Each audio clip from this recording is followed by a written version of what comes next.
No coração pulsante de Lisboa, onde o Tejo sussurra segredos antigos às pedras do Chiado, João sentiu o mundo desabar em um instante. Seus dedos tremiam ao servir o café ao homem elegante à mesa da janela, um estranho de olhos idênticos aos seus, que o fitava com uma intensidade que rasgava a alma. Você me lembra alguém, murmurou o desconhecido, e naquele eco de voz, João soube, era o fantasma que o assombrava desde a infância, o pai que o abandonara sem um adeus. A bandeja escorregou de suas mãos, o tilintar dos pratos e quando como um trovão no salão lotado do Café Imperial. Todos os olhares se voltaram para ele, os colegas de trabalho, os clientes fiéis, e aquele homem, Ricardo Almeida, o magnata do vinho que frequentava o lugar como um rei em exílio. João recuou, o coração martelando contra as costelas, enquanto memórias enterradas irrompiam como uma enchente, noites frias em Belém, a mãe chorando sozinha, e ele, um menino de 10 anos, jurando odiar o vazio que o pai deixara. Não pode ser, sussurrou para si mesmo, mas o reflexo nos olhos do homem contava outra história. Ricardo se levantou devagar, o rosto pálido como o mármore de uma estátua esquecida, e estendeu a mão. Filho, disse, a palavra pairando no ar como uma acusação. O salão congelou, o ar se tornou espesso, carregado de sussurros e olhares que João conhecia bem demais, os mesmos que o perseguiam desde que assumira sua identidade, desde que amara abertamente em uma cidade que ainda sussurrava preconceitos nas sombras das igrejas góticas. João fugiu para os fundos da cozinha, o cheiro de pastel de nata queimando em suas narinas, o suor frio escorrendo pela nuca. Ele se encostou na pia de aço frio, respirando engolfadas curtas, enquanto o mundo girava em um vórtice de dor e incredulidade. 28 anos de perguntas sem resposta, de noites em que sonhava com um abraço que nunca veio, e agora isso, o homem que o criara em segredo, que o abandonara para construir um império de vinhedos no Douro, sentava a poucos metros dali, fingindo ser apenas um cliente. Porque agora, murmurou João, apertando os punhos até as unhas cravarem na palma. Ele pensou em Miguel, seu amor de 3 anos, o artista de rua que pintava murais de cores vibrantes nas paredes de Bairro Alto, o único que o ancorava quando o peso do passado ameaçava afundá-lo. Miguel, com seus beijos que sabiam a vinho tinto e promessas de futuro, merecia saber, mas como contar algo que nem ele compreendia. Do lado de fora, Lisboa seguia seu ritmo caótico, turistas rindo sob os arcos do Rossio, elétricos rangendo nas colinas, o fado ecoando de uma janela próxima como um lamento profético. Mas dentro do café, o tempo parara. Ricardo, com as mãos trêmulas, pediu licença aos outros clientes e seguiu para a cozinha, ignorando os olhares curiosos da dona do estabelecimento, Dona Isabel, uma viúva de 70 anos que servira ali por décadas e que agora observava a cena com olhos semicerrados, como se pressentisse uma tempestade. João, espere, chamou Ricardo, a voz rouca de emoção contida. O garçom se virou, os olhos flamejando com uma raiva que ele mal controlava. Você não tem o direito de me chamar assim. Não depois de tudo. As palavras saíram afiadas, cortando o ar úmido da cozinha. Ricardo parou, o peito arfando. Ele era um homem de 55 anos, alto e imponente, com rugas que contavam histórias de negociações duras e taças de Porto brindadas em salões de cristal. Mas ali, sob a luz fluorescente, parecia apenas vulnerável, um pai exposto. Eu sei que não tenho, admitiu Ricardo, baixando a cabeça.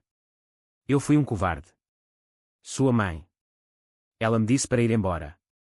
Dizia que eu destruiria você, que meu mundo não era para uma criança como você. João riu, um som amargo e quebrado. Meu mundo.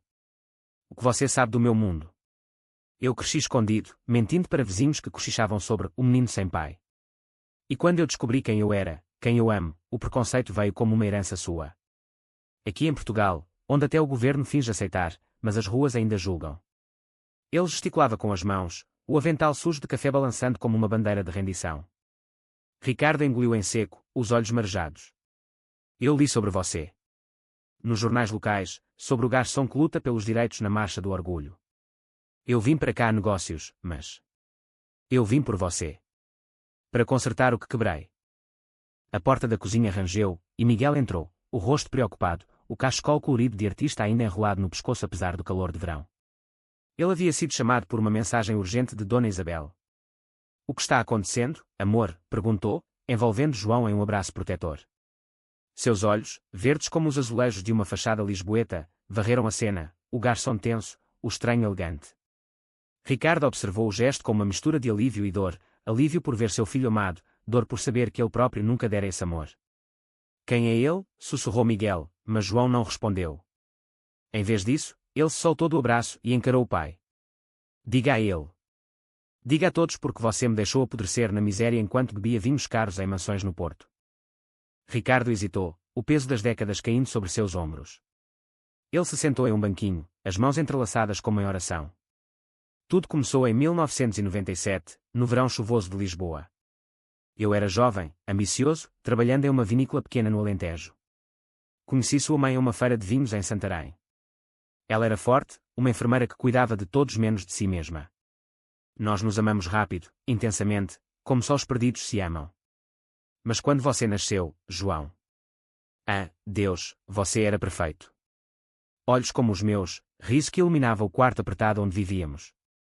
Ele pausou, a voz falhando. Miguel, ainda confuso, apertou a mão de João, um gesto silencioso de apoio que aquecia o frio no peito do garçom. Mas o mundo não era gentil, continuou Ricardo. Minha família, os Almeidas, vinicultores tradicionais, católicos devotos, me pressionaram. Um filho legítimo. Com uma mulher sem pedigree. Eles me cortaram o apoio, e eu entrei em pânico. Sua mãe descobriu que eu tinha segredos. Eu me sentia atraído por homens também, às vezes. Ela me confrontou, disse que você merecia melhor do que um pai dividido. Então, eu fui. Deixei uma carta, dinheiro escondido, mas fugi para o Douro, onde reconstruí tudo do zero. Tornei-me rico, sim, mas vazio. Li sobre a morte dela anos depois, e soube que falhara com você. João sentiu as lágrimas queimarem, mas as conteve, a raiva dando lugar a uma confusão lancinante. Você me abandonou por medo. E agora, o que quer? Redenção. Um filho para exibir em jantares. Miguel interveio, a voz firme mas gentil. Ei, dê um tempo. Isso é demais. Mas Ricardo balançou a cabeça. Não busco perdão. Só verdade. Eu vim porque soube que você está lutando contra o mesmo preconceito que me aterrorizava. Em Portugal, onde o casamento igual é lei, mas as famílias ainda fecham portas, eu quero ajudar. Financeiramente, emocionalmente, como puder. O sino da porta tilintou lá fora, sinalizando o fim do turno, mas ninguém se moveu.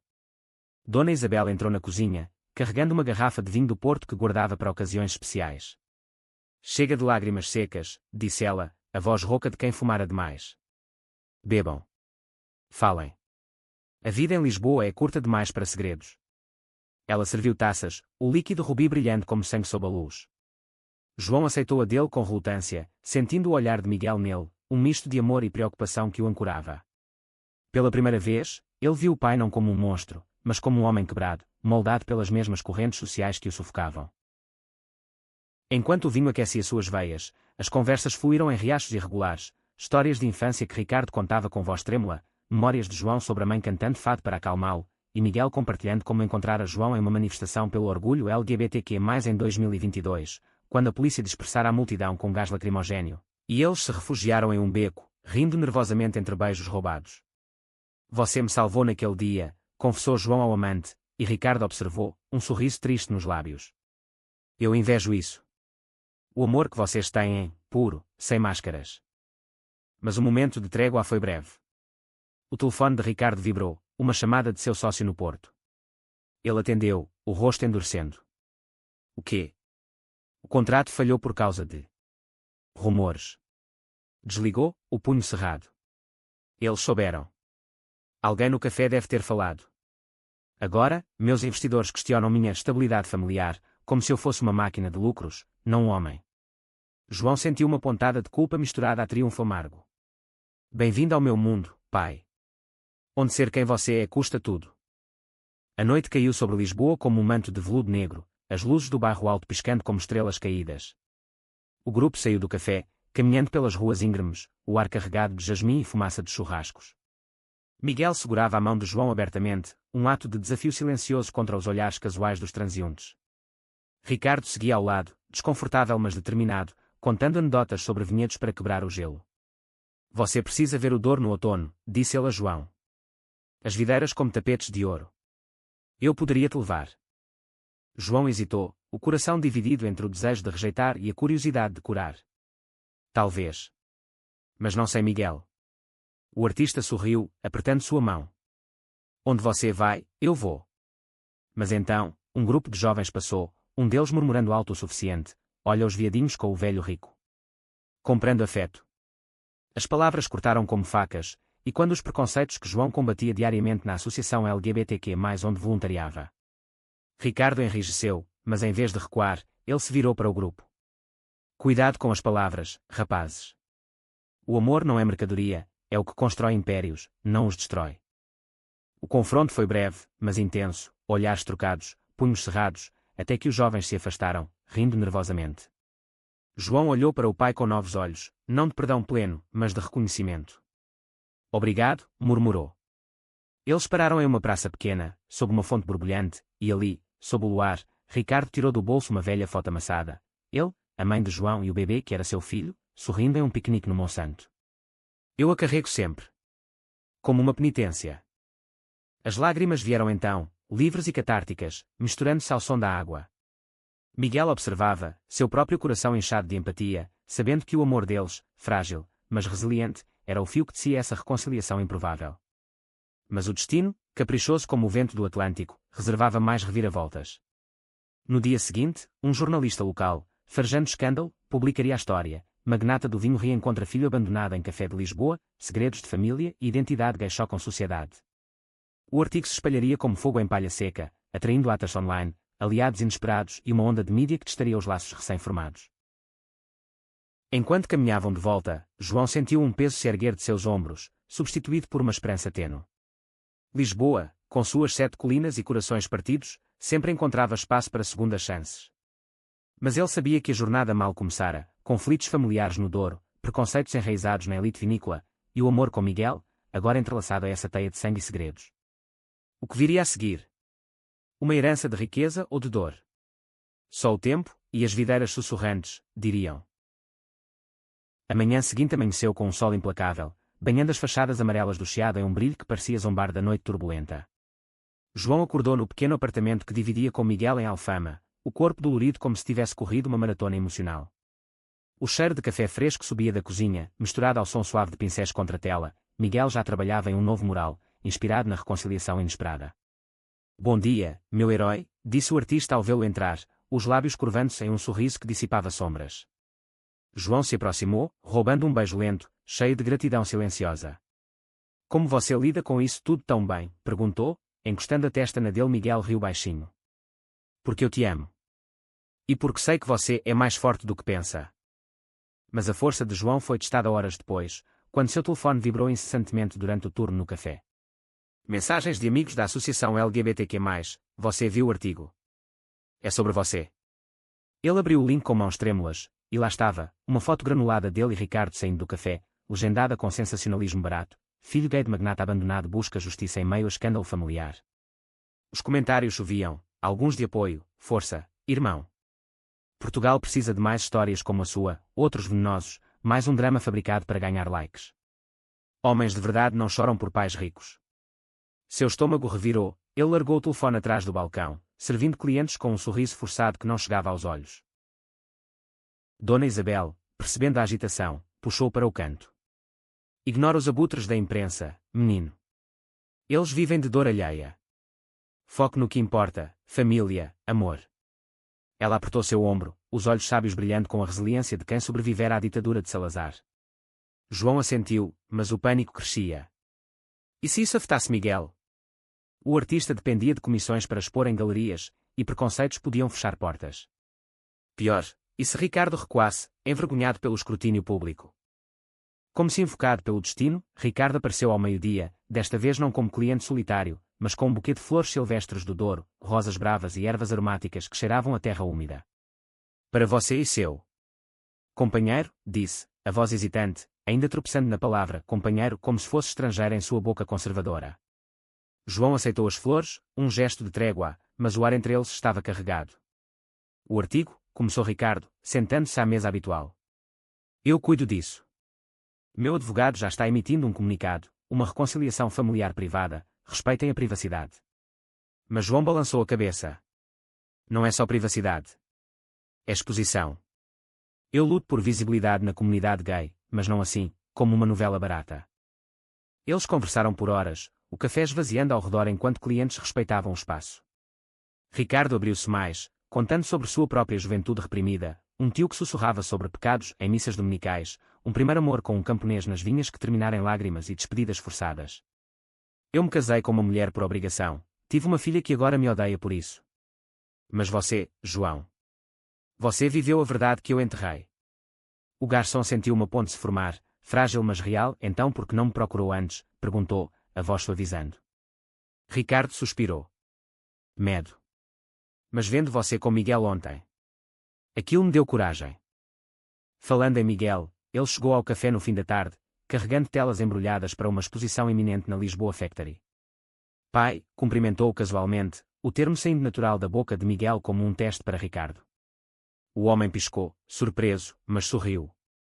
Filho da minha alma, então. Eles riram, um som leve que cortava a tensão, e por um momento, o trio formou um círculo improvável de afeto. Miguel propôs, vamos jantar juntos esta noite. Algo simples, em casa. Nada de restaurantes chiques. Ricardo concordou, aliviado por não precisar desfilar sua riqueza. O apartamento em Alfama era um caos criativo, paredes cobertas de esboços, potes de tinta espalhados, o ar impregnado de azeite e alho de uma travessa de bacalhau assado que Miguel preparara. Eles se sentaram à mesa improvisada, uma porta velha sobre caixotes, brindando com vinho barato de supermercado em vez do porto fino de Ricardo. A conversa fluiu para territórios perigosos, política, onde Ricardo defendia reformas conservadoras no vinho, mas admitia falhas na igualdade social. João compartilhava histórias de protestos contra a discriminação em bares gays do Cais do Sodré. Miguel, o mediador, pintava verbalmente visões de um Portugal mais inclusivo, onde amor não conhecia rótulos. Mas o idílio foi interrompido por uma batida na porta. Era Sofia, a meia-irmã de João, filha de Ricardo de seu casamento posterior, uma mulher de 30 anos com olhos afiados e um vestido de linho que gritava herdeira do Douro. Ela entrara em contato via redes sociais após o artigo, furiosa. Pai, o que é isso? Você tem um filho gay escondido e agora quer exibi-lo para limpar sua consciência suja. Sua voz ecoou pelas escadas estreitas, atraindo olhares de vizinhos curiosos. Ricardo se levantou, o rosto pálido. Sofia, não é assim. João é família. Ela riu, sarcástica. Família. Ele é um erro que você enterrou. E agora, com esse namorado artista falido, vão sugar sua herança. As palavras atingiram João como um soco, reabrindo feridas de rejeição. Miguel se interpôs, a voz calma mas férrea, saia. Você não conhece nada sobre nós. Sofia cuspiu veneno, eu sei o suficiente. Em nossa família, escândalos como esse destroem reputações. Os investidores já ligam, questionando a estabilidade do pai. Ricardo tentou acalmar, mas Sofia partiu em lágrimas raivosas, prometendo cortar laços. O silêncio que se seguiu foi ensurdecedor, quebrado apenas pelo gotejar de uma torneira. João se trancou no quarto, o peito apertado de raiva e dúvida. Ela tem razão. Eu sou só um erro, sussurrou para Miguel, que o abraçou forte. Você é a melhor coisa que aconteceu a ele, e a mim. Ricardo, do lado de fora, murmurou desculpas através da porta, prometendo consertar com Sofia. Mas naquela noite, enquanto Lisboa cantava fado nas ruas abaixo, João sonhou com vinhedos sombrios, onde raízes se entrelaçavam em nós impossíveis de desfazer. Os dias seguintes foram um turbilhão. A mídia se alimentava da história, entrevistas pedidas, petições online de apoio à família LGBTQ+, mas também ameaças anônimas nas redes de João, volte para o armário, aberração. Ele e Miguel cancelaram planos para a Marcha do Orgulho, temendo multidões hostis. Ricardo, por sua vez, enfrentava o conselho da vinícola, sua vida pessoal afeta o negócio, Almeida. Pense na marca. Ele resistiu, mas o stress o envelhecia visivelmente, fios grisalhos multiplicando-se. Em um gesto de reconciliação, Ricardo convidou João para uma viagem curta ao Douro, só os dois, para conhecer as raízes. Miguel encorajou, vá. Cure isso.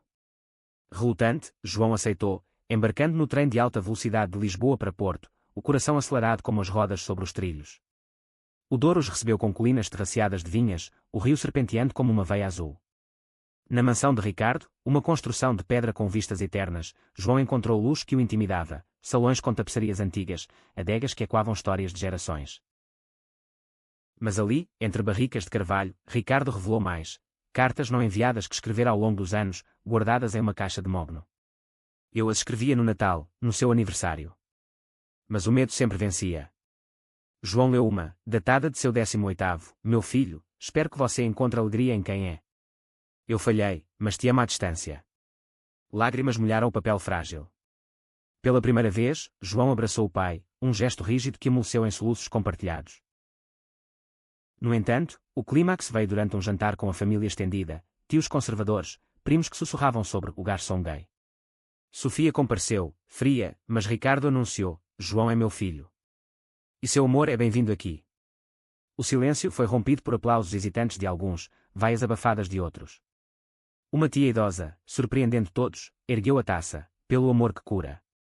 Mas Sofia explodiu: você está destruindo tudo por um estranho. Ela fugiu, e Ricardo a seguiu, deixando João sozinho com ecos de julgamento.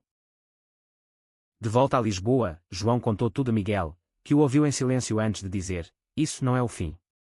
É o começo de algo maior.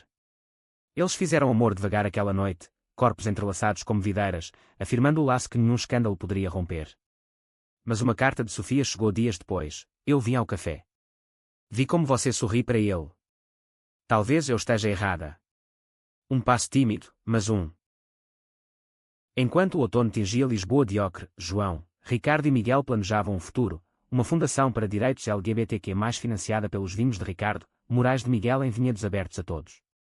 As reviravoltas continuavam, um processo judicial contra atas online, uma reconciliação parcial com Sofia, mas o amor, tenaz como o fado, prevalecia. Em uma noite chuvosa no Tejo, João sussurrou para Miguel: obrigado por me ancorar. E o artista respondeu: sempre, meu porto seguro. O inverno de 2025 chegou a Lisboa com ventos cortantes do Atlântico, carregando promessas de renovação sob camadas de nuvens cinzentas. João acordava cedo agora, não só para o turno no Café Imperial, mas para reuniões na associação onde coordenava workshops sobre identidade que era em bairros periféricos como Chelas, onde o preconceito se enraizava como mofo em paredes úmidas. Ricardo se tornara um aliado improvável, doações anónimas para eventos, aparições em painéis discutindo família moderna, com um sotaque do norte que ainda soava deslocado no sul efervescente. Você me transformou, filho, confessava ele em chamadas semanais, a voz mais leve, como vinho decantado. Miguel, por sua vez, ganhara exposição com uma série de pinturas inspiradas na reconciliação, raízes entrelaçadas, telas de videiras homoeróticas entrelaçando-se com rios tejo-dourenses, vendidas em uma galeria no Lisboa Factory para uma multidão eclética de colecionadores e ativistas. É sobre nós três, explicou ele a João durante a vernissage, os dedos entrelaçados sob as luzes quentes. Mas nem tudo era harmonia. Sofia, após meses de silêncio gelado, reaparecera com uma proposta, uma viagem familiar ao Douro para fechar ciclos. Eu errei nas palavras, escrevera ela. Venha, irmão. Pelo pai. João hesitou, o velho medo de rejeição sussurrando. Miguel o encorajou: vá. Mostre que amor vence ódio. Ricardo organizou tudo, um fim de semana em uma quinta isolada, com piqueniques às margens do rio e colheitas de uvas tardias. O trem os levou novamente ao norte, mas desta vez com Sofia ao lado, rígida em um casaco de cashmere, os olhos evitando os de João. Obrigado por vir, murmurou ela ao descerem na estação do peso da régua, o ar cheirando a terra molhada e mosto fermentando. A quinta era um paraíso rústico, vinhas em socalcos descendo até o Douro, uma casa de pedra com lareira crepitante e quartos com vistas para o pôr do sol alaranjado. O primeiro dia foi tenso, refeições silenciosas, passeios onde Sofia falava apenas do clima ou dos negócios da família. Ricardo tentava mediar com histórias leves, lembra quando João era bebê e derrubava taças inteiras. Mas o riso forçado morria rápido. À noite, ao redor da fogueira, com estrelas pontilhando o céu como diamantes em veludo, Sofia finalmente quebrou. Eu te odiei porque você representava o que papai escondeu de nós. A fraqueza dele. Mas lendo sobre sua luta. Sobre como você e Miguel enfrentam o mundo de mãos dadas. Eu vi força, não fraqueza. João, aquecido pelo fogo e pelo vinho, estendeu a mão. Eu não sou inimigo, Sofia. Sou só. Eu. Eles choraram juntos então, abraçando-se sob o manto da noite, enquanto Ricardo observava, lágrimas silenciosas traçando sulcos em seu rosto envelhecido. Minha família, sussurrou ele, e pela primeira vez, soou verdadeiro. Mas o destino, sempre tramando, reservava uma reviravolta cruel. No segundo dia, durante uma visita à adega principal, um capataz idoso, um homem de mãos calejadas e crenças arcaicas, leal à família há décadas, confrontou Ricardo. Senhor, esse seu filho. O jeito que ele olha para o artista. Isso mancha o nome Almeida. Os trabalhadores murmuram, dizem que as uvas azedam por pecado. As palavras ecoaram nas barris, frias como o vinho não fermentado. Ricardo enrubesceu, mas João interveio antes que o pai pudesse responder. Pecado. O único pecado aqui é julgar o que não se entende.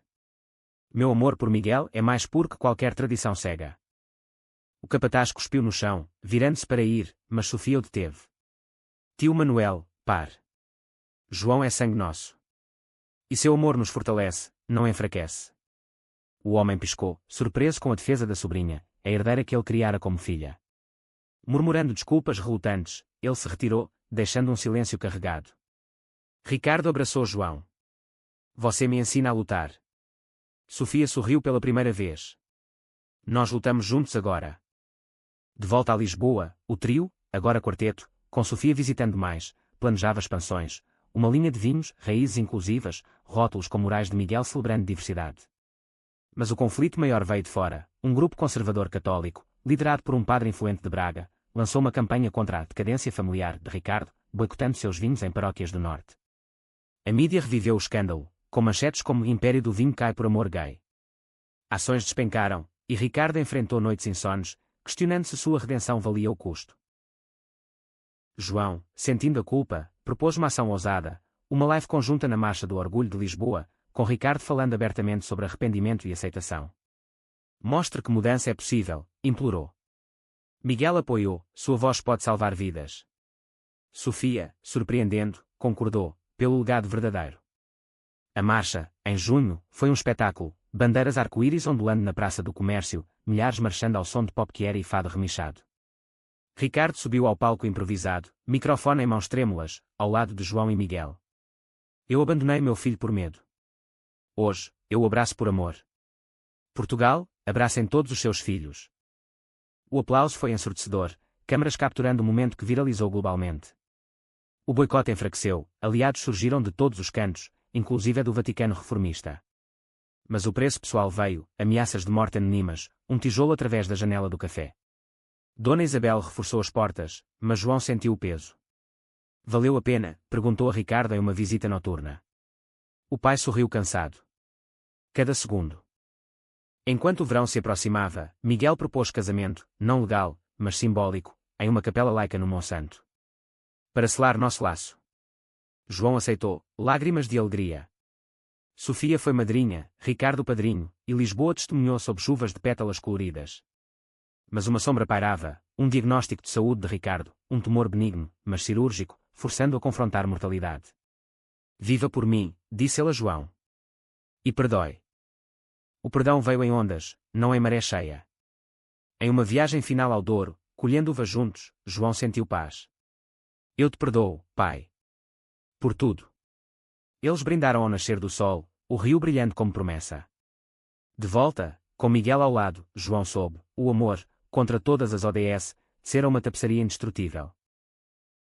O outono de 2025 trouxe a Lisboa um manto de folhas douradas, espalhando-se pelas calçadas do bairro Alto como confetes de uma festa eterna. João e Miguel, agora noivos em espírito, transformavam o apartamento em um ninho de planos, alianças simples de prata gravadas com raízes, uma lua de mel sonhada nas ilhas dos Açores, onde o amor poderia florescer sem julgamentos. Ricardo, recuperando-se da cirurgia em uma clínica discreta no Porto, enviava cestas de frutas frescas e mensagens diárias, pensando em vocês. Força! Sofia, redimida, ajudava com logística da fundação, usando sua rede para atrair doadores progressistas. Mas a calmaria era ilusória. Um novo conflito irrompeu quando um ex-sócio de Ricardo, um homem rancoroso chamado Vítor Mendes, vazou documentos falsos, alegações de que a reconciliação era uma farsa para lavagem de imagem, insinuando que João era um oportunista gay manipulando o pai idoso. O escândalo explodiu nas redes, com hashtags como vinho envenenado trending em Portugal. Jornais sensacionalistas publicaram fotos manipuladas de João em manifestações, rotulando-o como um agitador radical. João sentiu o chão sumir durante uma reunião na associação. Eles me pintam como vilão, desabafou para a coordenadora, uma lésbica de meia-idade chamada Ana, que fumava um cigarro eletrônico enquanto ouvia. É o preço da visibilidade, querido. Mas nós contra-atacamos. Eles montaram uma campanha, vídeos testemunhais de aliados, incluindo Dona Isabel contando como João a apoiar após a morte do marido. Miguel contribuiu com arte digital, cartoons satíricos de Vítor como um vampiro sugando vinhedos, viralizando o contra-ataque. Ricardo, ainda fraco da operação, voou para Lisboa em um jato particular, ignorando ordens médicas. Eu acabo com isso, jurou ao chegar ao apartamento, o rosto magro mas determinado. Ele confrontou Vítor por telefone, a voz um rugido contido, você mente por inveja. João é meu sangue, e meu amor por ele é honesto. O ex-sócio riu. Honesto. Sua família arco-íris afasta clientes tradicionais. Volta ao armário, Almeida. Ricardo desligou, tremendo, mas virou-se para João. Desculpe por trazer isso à sua porta. O clímax veio em um tribunal improvisado de opinião pública, uma audiência na Câmara Municipal de Lisboa, onde ativistas e empresários debatiam ética nos negócios familiares. João testemunhou primeiro, a voz firme apesar do nervosismo: meu pai me abandonou, sim. Mas nos reencontramos não por dinheiro, mas por coração. Vítor ataca porque teme mudança, teme que amor quer normalize o que ele reprime. A sala aplaudiu, câmaras flashando. Ricardo seguiu, vulnerável: eu errei no passado. Hoje, escolho inclusão. Meus vinhos são para todos. Sofia surpreendeu ao tomar a palavra. Como filha, viu o pai renascer. João não é oportunista, ele é salvação. Vítor, presente, gaguejou defesas vazias, mas o júri da opinião já decidira. Seu vazamento foi desmascarado como fraude, e ele enfrentou o processo por difamação.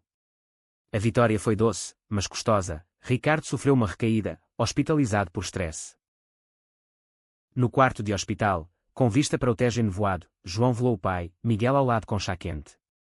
Ele vai ficar bem, sussurrou o artista, beijando a têmpora de João. Ricardo acordou fraco, mas sorridente.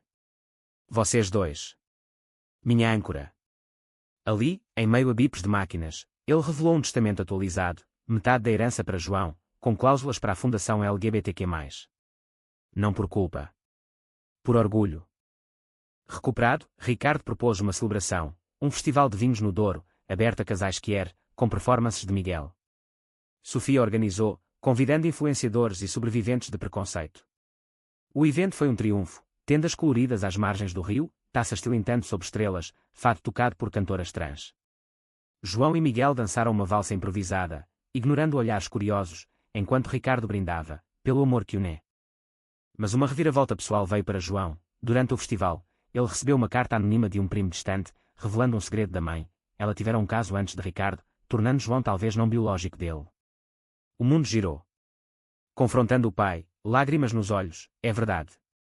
Ricardo pausou, depois assentiu. Sim. Mas isso muda nada. Você é meu filho pelo coração. A dor inicial deu lugar à liberação. João não carregava mais o peso genético do abandono. Eu escolho ser seu, disse, abraçando-o. De volta a Lisboa, com o inverno cedendo ao primavera, João e Miguel marcaram a cerimônia simbólica. Sob uma tenda no Monsanto, com Ricardo oficiando palavras personalizadas, Sofia como testemunha, e Dona Isabel cantando um fado suave, eles trocaram votos. No meio de tempestades, você é meu porto. O beijo selou não só seu amor, mas a jornada coletiva de cura. Enquanto pétalas voavam, João soube, as reviravoltas os haviam forjado mais fortes. O preconceito persistia nas sombras de Portugal, mas sua luz, de amor, família reescrita, brilhava mais forte. A primavera de 2026 desabrochou em Lisboa com uma explosão de azulejos floridos e jasmins perfumando as ruas de Moraria. João e Miguel, recém-casados, em espírito, mergulharam em rotinas de felicidade doméstica, manhãs preguiçosas com croissants da pastelaria local, noites pintando juntos sob luzes de abajur. A fundação prosperava, com Ricardo financiando abrigos para jovens que eram expulsos de casa, inspirados na história de João. Sofia, agora sócia ativa, viajava entre Porto e Sul, equilibrando negócios com ativismo, seu casaco de cashmere trocado por camisetas com slogans inclusivos. Mas o conflito latente irrompeu quando um documentário da RTP, Segredos do Douro, escavou o passado de Ricardo. Entrevistados anónimos, ex-funcionários amargurados, alegaram que o abandono de João fora por pressões homossexuais reprimidas, pintando Ricardo como hipócrita, um homem que abraçava o filho gay enquanto escondia amantes masculinos no armário da vinícola. O episódio herdou numa quinta-feira chuvosa, e o apartamento de João explodiu em chamadas, amigos preocupados, atastrolando, até Ana da associação exigindo uma reunião de crise. João assistiu com o estômago embrulhado, vendo sua vida dissecada em tons sensacionalistas. Eles mentem, murmurou, mas uma cena cortou fundo, uma foto antiga de Ricardo com um jovem trabalhador, olhares íntimos sugerindo que fora silenciado. Miguel pausou o vídeo, abraçando-o, converse com ele. Verdade liberta. Ricardo, em pânico, ligou imediatamente, é distorção, filho. Aquele homem era amigo, nada mais. Mas há verdades que eu omiti. Ele confessou durante uma visita urgente, sim, houvera um romance breve nos anos 80, terminado por chantagem familiar. Eu enterrei isso para sobreviver. Mas vendo você livre. Invejo. A confissão fortaleceu laços, mas o backlash foi feroz. Boicotes renovados aos vinhos, petições para limpar a herança Almeida.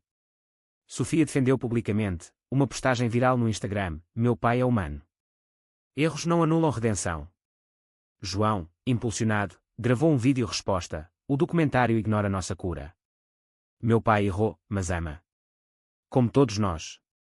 Com Miguel editando clipes artísticos, vinhas crescendo apesar de secas, o vídeo ganhou tração, transformando narrativa em empoderamento. O ápice veio em um debate televisionado na SIC Notícias, onde Ricardo enfrentou o diretor do DOC, um jornalista ambicioso chamado Luís Ferreira. Sob estúdios iluminados, Ricardo falou com voz firme: "Eu reprimi quem era por medo de uma sociedade que ainda julga. Hoje, celebro meu filho e seu amor, porque eles me ensinaram a viver." João, assistindo de casa com Miguel e Sofia, sentiu orgulho transbordar. O público aplaudiu, Ferreira recuou, murmurando sobre jornalismo investigativo. Mas a reviravolta pessoal golpeou Miguel, um diagnóstico de depressão leve, desencadeado pelo estresse acumulado de expor sua arte que era em um Portugal ainda dividido. "Eu pinto dor para curar, mas às vezes dói demais", confessou ele numa sessão de terapia que João insistira. João cancelou turnos, cozinhando sopas de funcho e caminhando pelo Tejo ao amanhecer, sussurrando encorajamentos. Ricardo enviou um terapeuta especializado em traumas familiares, e Sofia surpreendeu com uma viagem surpresa a Sintra, castelos de conto de fadas onde Miguel pintou sob neblina mística, restaurando sua musa. Recuperado, Miguel propôs um projeto conjunto, um mural gigante na Praça do Comércio, Amores Esquecidos, homenageando histórias quer portuguesas, de poetas renascentistas a ativistas modernos. Ricardo financiou, Sofia gerenciou permissões. A inauguração, em maio, atraiu milhares, arco-íris pintados em azulejos digitais, fado tocado por bandas indie. João discursou: "Este mural é para os que esconderam, para os que amam abertamente. Pelo meu pai, que escolheu a luz." Uma sombra surgiu, Vítor Mendes, não satisfeito com a derrota, processou Ricardo por danos à reputação, alegando que a propaganda gay afundara parcerias. O tribunal em Lisboa foi um circo, advogados em ternos caros, testemunhas chamadas, inclusive o capataz Manuel, que, redimido, testemunhou a favor: "O Sr. Almeida mudou. Seu filho tornou melhor." Sofia depres com emoção, Vítor destrói por inveja. "Nós construímos por amor." João e Miguel assistiram das galerias, mãos unidas. O juiz arquivou o caso, citando falta de mérito, e Vítor saiu humilhado, vendendo ações restantes. A vitória celebrou-se com um banquete na Quinta do Douro, uvas frescas, queijos locais, risadas e quando no vale. Ricardo ergueu taça: "Pela família que escolhemos." Mas ali, sob estrelas, João recebeu notícia de Ana, um jovem de 17 anos, expulso por vir a ser gay, inspirado pela história deles, pedir abrigo na fundação. "Você salvou uma vida", disse ela. Lágrimas vieram, de alegria, de responsabilidade.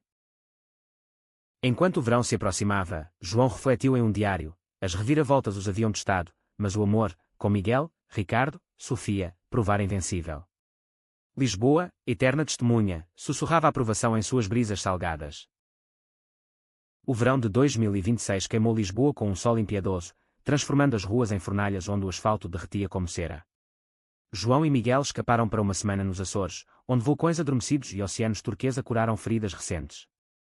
Eles caminharam trilhas de lava negra, banharam-se em lagoas termais, e numa noite de fogueiras na praia de São Miguel, renovaram votos sob o equinócio: "Contra tempestades, nosso amor é rocha." De volta, revigorados, encontraram Ricardo e Sofia planejando uma expansão ousada, uma vinícola cooperativa no Alentejo, gerida por produtores Kier, promovendo sustentabilidade e inclusão. Mas o conflito eclodiu quando extremistas locais, um grupo neonazista disfarçado de defensores da tradição portuguesa, sabotaram o anúncio. Panfletos odiosos foram espalhados em vilas alentejanas: "Vinhos gay corrompem nossa terra sagrada." Ameaças online escalaram para atos: galinhas mortas na porta da fundação, pichações no mural de Miguel. João sentiu raiva fervente: eles temem o que não controlam. Ana mobilizou protestos pacíficos, mas a polícia, ainda manchada por histórico de brutalidade contra Kier, hesitou a intervir. Ricardo, furioso, contratou segurança privada e processou os líderes, expondo financiamentos obscuros de políticos conservadores. Sofia, usando contatos na elite, vazou e-mails incriminadores, virando a maré midiática. "Não tocarem na nossa família", jurou ela, o fogo nos olhos e quando o da mãe ausente. Miguel, traumatizado pelas pichações em sua arte, canalizou dor em uma instalação, sombras queimadas, esculturas de videiras carbonizadas renascendo em arco-íris, exposta em Belém para chocar e inspirar. O clímax veio em uma manifestação no Rossio, milhares contra o ódio, bandeiras portuguesas mescladas a arco-íris. João liderou um coro, amor não tem fronteiras. Mas violência rompeu, pedras voaram, gás lacrimogéneo nublando o ar. Ricardo, no meio da multidão, protegeu um jovem ativista, levando um golpe que o deixou sangrando. João correu para ele, coração parando, pai. Ambulâncias uivaram, e no hospital, costuras e curativos selaram a ferida física, mas a emocional uniu-os mais. Recuperando-se, Ricardo anunciou renúncia parcial à vinícola, passando controle a Sofia e João para focar em filantropia. Eu vivi por negócios. Agora, vivo por legado. Eles fundaram o Instituto Almeida Miguel, centros de arte e aconselhamento que era pelo país. Uma reviravolta veio de dentro, o jovem salvo, agora voluntário, revelou ser sobrinho distante de Vítor, redimindo ciclos de ódio. Enquanto folhas de outono caíam novamente, João e Miguel adotaram um cachorro resgatado, um vira-lata chamado Tejo, simbolizando família escolhida. Ricardo, com Sofia, visitava semanalmente, jantares enchendo o ar de risos e vinho. Mas uma carta final de Vítor chegou, eu errei. Desculpem. Ignorada, mas um fechamento. Em uma noite estrelada no Chiado, João sussurrou para Miguel, nossa história é épica.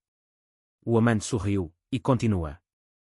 O ciclo de 2026 fechou com um inverno suave, neve rara polvilhando as colinas de Lisboa como açúcar em pastel de nata. O Instituto florescia, o workshop sem faro, exposições em Coimbra, histórias de jovens salvos e quando nas paredes. João, promovido a coordenador, equilibrava o café com palestras, sua voz agora confiante em auditórios lotados. Miguel vendia obras para museus europeus, sua arte que ia ganhando prémios em Berlim. Ricardo, semi-aposentado, escrevia memórias, videiras do coração, um best-seller que humanizava erros e redenções. Sofia assumiu a vinícola com graça feroz, lançando a linha Alma Aberta, vinhos rotulados com contos Kier, vendidos em Prix de Evans globais. Mas uma última reviravolta testou todos, um incêndio criminoso na Quinta Alentejana, suspeita de remanescentes extremistas. Chamas devoraram vinhas jovens, mas a comunidade, vizinhos, ativistas, reconstruiu, plantando mudas simbólicas em círculo arco-íris. Ricardo, lá, sujo de terra, plantou primeira, pelo Renascimento. Investigações prenderam culpados, financiados por fundos obscuros, e o governo, pressionado, aprovou leis anti-ódio mais rígidas. João testemunhou no Parlamento, meu pai me ensinou, preconceito queima, mas amor replanta. Aplausos ribombaram, e quando sua vitória coletiva. No Ano Novo, no Café Imperial renovado, agora com bandeira arco-íris na fachada, eles brindaram, Dona Isabel servindo Porto, Tejo latindo alegre. Ricardo ergueu taça, pela família improvável. Sofia abraçou João, meu irmão. Miguel beijou o amado, meu tudo. Enquanto fogos explodiam sobre o Tejo, João soube, de um garçom ferido a um farol de esperança, sua jornada, cheia de choques, amores, perdões, iluminara não só ele, mas Portugal. O fado da vida continuava, mas agora, com harmonia.